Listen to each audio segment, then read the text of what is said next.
Hello everyone, my name is Brian Sims and today I'm going to evaluate a case study that I read. The case study was called The Trials and Tribulations of Human Service Work. First, to jump into things, I'm going to read you my synopsis. And it reads, this case study was interesting to read because of the problems that occurred. There were many turns and twists in the little story and relevant to society in one or two ways. Brother John is a director of Pathways, a shelter for homeless men in the downtown area of a southwestern city. Almost every day when John came in from work, he had an avalanche of paperwork on his desk. The paperwork consisted of memos from his overseeing board of directors, breakfast meeting updates from local homeless alliances, complaints from local businesses about homeless men hanging around those businesses without permission, and etc.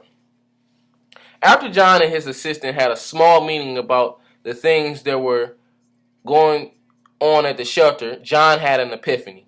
He wanted to resolve some of the issues that were relevant in the shelter. He said in that meeting, this is frustrating work, but it's important work too.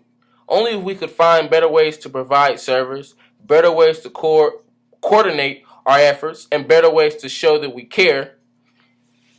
And that was what he said within it. And after the discussion with Brother John, he wanted Angel to set up a staff retreat to talk through the issues and rejuvenate themselves. The retreat turned out to be a success in a different way than Brother John intended. It gave Brother John a revelation that helped out the progression of the employees and the entire organization. That was, just a quick rundown of what happened, in little details, but, main parts of the situation. Secondly, I'm going to discuss references and explain why I chose those references.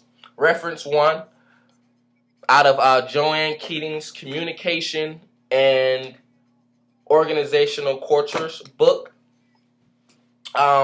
First, it was a quote from Shine in that book. The only thing of real importance that leaders do is to create and manage culture. The unique talent of leaders is their ability to understand and work with culture. That is right on thing what Brother John did in this hypnosis. He understood where his employees came from when they rebelled against him, and he, worked with them, worked through the problems, asked different new tactics on how to solve the problems that they had a problem with. So he worked with his culture, and that is an a very important characteristic of a leader. The second, without people in an organization could not exist. I quoted that. I refer that reference to the second to last sentence in my paper, because if you want your organization to float, you will have to have a good way of treating your employees at all times and in all different aspects. Because without those employees, your organization is nothing, literally. And the third, satisfaction elements can be identified with questions like these. What is the relationship between your interaction with the customer or clients, and what is your interaction with your coworkers or supervisors? The key thing to me in that reference was satisfaction elements can be identified with questions like these. You need satisfaction elements in your organization. You need, just like this question was answered in this case study. It asks, what is the relationship between your interaction with customers or clients? The customers and clients, it was a 50-50 thing. Sometimes they were cool, sometimes they were not. And your interaction with your coworkers or supervisors. They were very open to communication. Sometimes they bumped heads, sometimes they didn't. They had a 50-50 thing as well. Those questions was answered in that case study. So that's why this whole the key to this and the question was very, very relevant to this case study. And I want to thank Joanne Keating because with even reading more things in the book, they were very, very relevant to this, you know, case study. Sorry about that.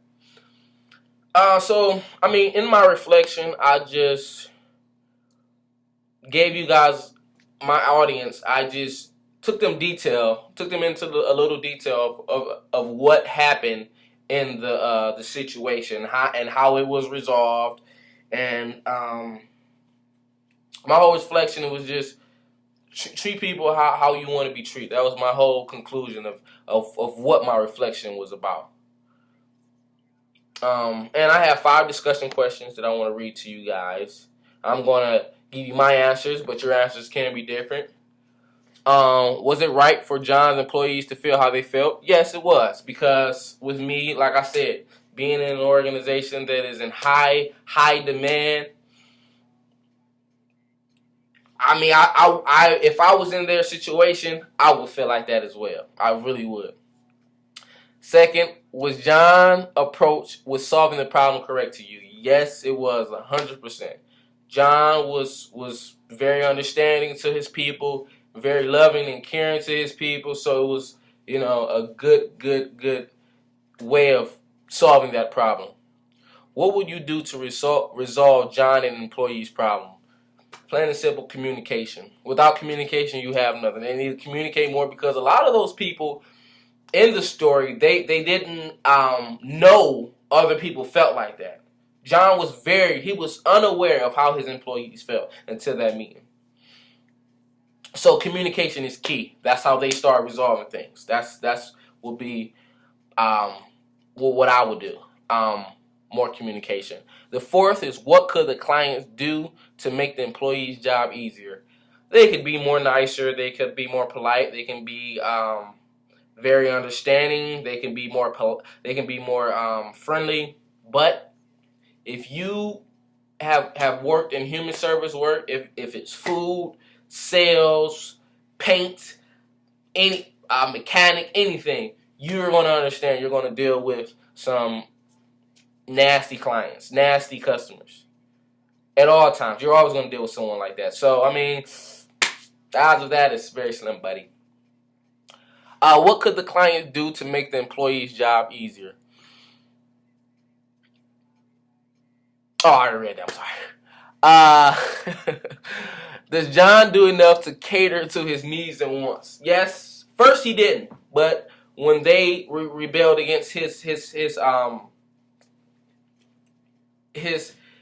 what he wanted to do with the organization, he started agreeing with them. So he's going to start with this new tactic. And my whole thing is in my conclusion, my whole thing is treat people how you want to be treated. If you're a leader in an organization, you need the people up under you satisfied as well. Even though you're on top, you're probably the highest paid. I have the most seniority. But if your people are under you, because they do things for you to be in your position that you have. So, treat them a little bit better. And like I said, without people, an organization could not exist. And I want to thank Joan Keaton again for that good quote. Thanks everybody for watching. Y'all have a wonderful and productive day.